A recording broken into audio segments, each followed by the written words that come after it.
నీవు నా కోసం నిలబడ్డావు కనుక నేను నీ కోసం నిలబడతానని ప్రభు సెలవిస్తున్నాడు. మీలో చాలామంది విశ్వాసంలో కాపాడుకుంటూ వచ్చారు. గతంలో ప్రభు కోసం నిలబడ్డారు. అయితే పరిశుద్ధాత్మ దేవుడు ఈరోజు సెలవిచ్చే మాట ఏంటంటే, మీరు ప్రభు కోసం నిలబడ్డారు కాబట్టి ప్రభు కూడా మీ కష్టకాలంలో, మీ శ్రమల్లో, మీ బాధల్లో, మీ బంధకాల్లో, మీ సంకటాల్లో ప్రభు కూడా మీతో పాటు నిలబడతారని పరిశుద్ధాత్మ దేవుడు సెలవిస్తున్నాడు. నమ్మచాలు గట్టిగా వారిసి అని చెప్పండి. నీకు ఏ సంకటం వచ్చినా, ఏ కష్టం వచ్చినా, ఏ బాధ వచ్చినా, ఏ బంధకం వచ్చినా కానీ మనుషులను విడిచిపెట్టవచ్చు, భార్య భర్త కుటుంబ సభ్యులు విడిచిపెట్టవచ్చు. కానీ పరిశుద్ధాత్మ దేవుడు సెలవిచ్చే మాట ఏంటంటే, నువ్వు ఏ ప్రభునైతే నమ్ముకొని ఉన్నావో ఆయన విడిచిపెట్టే దేవుడు కాదు, అద్భుతాలు చేసే దేవుడు. ఈ ప్రవచన వాకు 2 తిమోతి 4:10 చూస్తుంది. ఈ పౌలు అపోస్తలుడు ఆయన సెలవిచ్చాడు, అయితే నా ద్వారా సువార్త పూర్ణంగా ప్రకటించబడిన నిమిత్తము అన్యజనులందరూ దాని విని నిమిత్తము ప్రభువు నా పక్క నిలిచి నన్ను బలపరచడం గనుక నేను సింహం నోటి నుంచి తప్పించబడ్డాను. పౌలు సెలవిస్తున్నాడు, నా సేవలో చాలా హింస ఎదుర్కోవాల్సి వచ్చింది, చాలా సింహాలు ఉన్నాయి. వాళ్ళంతా నన్ను నాశనం చేసే ప్రయత్నం చేశారు, కొట్టారు, చంపే ప్రయత్నం చేశారు, సేవ కాకుండా చేశారు. అయితే పౌలు ఇచ్చే సాక్ష్యం ఏంటంటే, ఏ కష్టం వచ్చినా, ఏ హింస వచ్చినా కానీ ఆ కష్టాల్లో నుంచి ప్రభు నన్ను విడిపించాడు, నా పక్కన నిలిచి నన్ను బలపరిచాడు. వినండి, వీడియో చూస్తున్న బిడ్డలారా, నువ్వు కూడా ఇలాంటి సాక్ష్యం ఇవ్వబోతున్నావు. నీ శ్రమల్లో, నీ కష్టాల్లో, నీ రోగాల్లో, నీ బాధల్లో, నీ అప్పుల్లో పరిశుద్ధాత్మ దేవుడు తెలియచేసే మాట ఏంటంటే, ఎవరు నీ పక్కన ఉన్నా ఉండకపోయినా కానీ ప్రభు నీ పక్కన నిలుస్తాడు, నేను బలపరుస్తాడు, నీకు ధైర్యాన్ని ఇస్తాడు, నీకు అభిషేకాన్ని ఇస్తాడు. ఎక్కడైతే నువ్వు ఏం చేయాలో అవి చేసే విధంగా నీకు సహాయం చేస్తాడు, సలహా ఇస్తాడు, అభిషేకం ఇస్తాడు, మార్గం సరళం చేస్తాడు. నీ ముందు చాలా సింహాలు ఉండొచ్చు.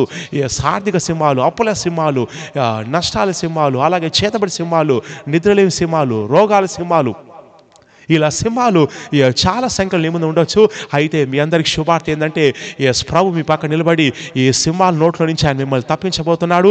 కారణం ఎందుకంటే ఆయన యూదా గోత్ర సింహం వలె నీ పక్కన ఉండబోతున్నాడు, నీకు శక్తిని, బలాన్ని ఇస్తాడు. సో కాబట్టి భయపడొద్దు, నీకు ఏ శ్రమ వచ్చినా భయపడొద్దు, రోగం వచ్చినా భయపడొద్దు. ఎందుకంటే ప్రభు వాగ్దానం చేసుకున్నాడు, నేను విడువను, ఎడబాయను, కొండలు దద్దరిపోయినను, మెట్టలు తత్తరిలను, నా కృప నీ విడుదలను సెలవించి ఉన్నాడు, నా కృప నీకు చాలని సెలవించి ఉన్నాడు. సో కాబట్టి మీ తల్లిదండ్రులు, మీ బంధువులు, మీ యొక్క చుట్టాలు, స్నేహితులు, కుటుంబ సభ్యులు, జీవిత భాగస్వామి, కన్న బిడ్డలు, కన్న తల్లిదండ్రులు వెలివేసినా కానీ ప్రభు మిమ్మల్ని వెలివేయడు.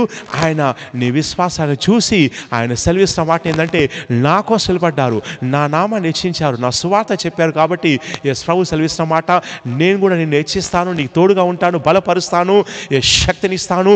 ఏ సమస్య నుండి వెళ్తున్నావో ఆ సమస్యని విజయాన్ని ఇస్తానని పరిశుద్ధాత్మ దేవుడు సెలవిస్తున్నాడు. నమ్ముచాలు గట్టిగా అరిసి అని చెప్పండి. కాబట్టి భయపడొద్దు. ఆయన ధైర్యాన్ని ఇచ్చే దేవుడు. నీ విశ్వాసంతో ఆయన్ని గణపరచు, ఆయన్ని స్తుతించు. మనుషుల ముందు సువార్త చెప్పు.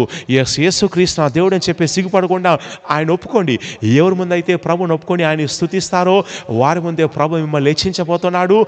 నీ పక్క నిలబడి ధైర్యాన్ని ఇస్తుండగా దూతలు ఈ పక్షంగా పనిచేయబోతున్నారు. వారిసి అని చెప్పండి.